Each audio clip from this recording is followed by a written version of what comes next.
Kain tayo. Ulam natin for the day is beef steak yata to. Ewan, parang klaseng luto nito.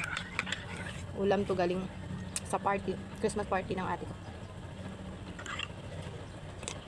Nag-sharon siya. Pero ano to baka? Hindi ko alam lang kung anong luto. Lapit na ang Pasko, mga sisilap sa idol. Ilang araw na lang.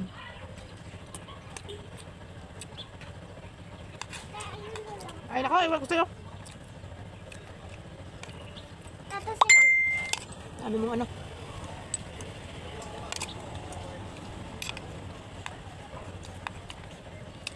Tapos lang.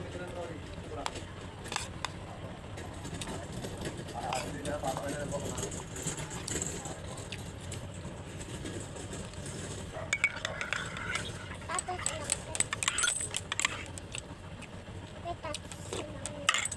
At mamaya susulit mo na naman.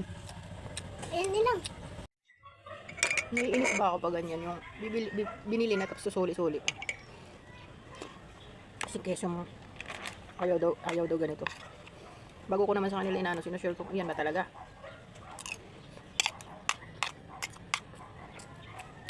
Minsan nakakaano yun. Nakakaano lalo na pag may ginagawa ka. Papatayo-tayuin ka.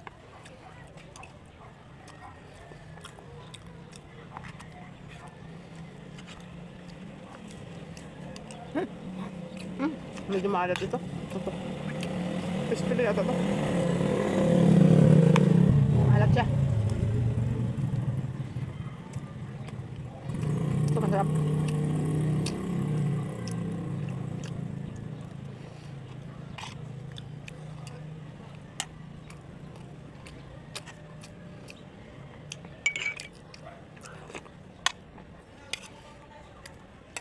Ilang days na lang Pasko na pero hindi, parang hindi ramdam.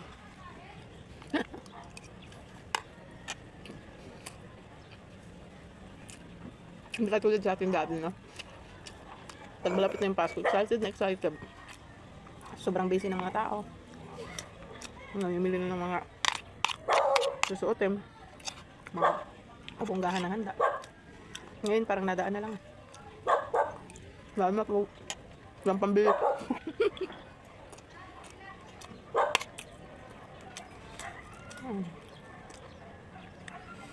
Ako hindi masyado siguro maghahanda. Gawa ng naglilipat kami ng bahay. Another gastos na naman yun mga by January.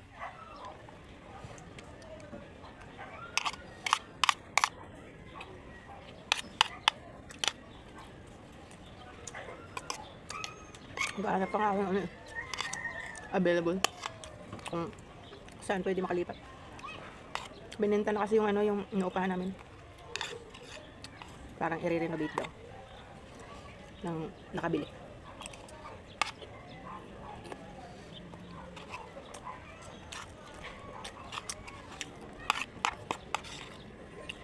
Wala tayong choice. Ito naman kasi sa tindahan, ano lang to, maliit. Pesto.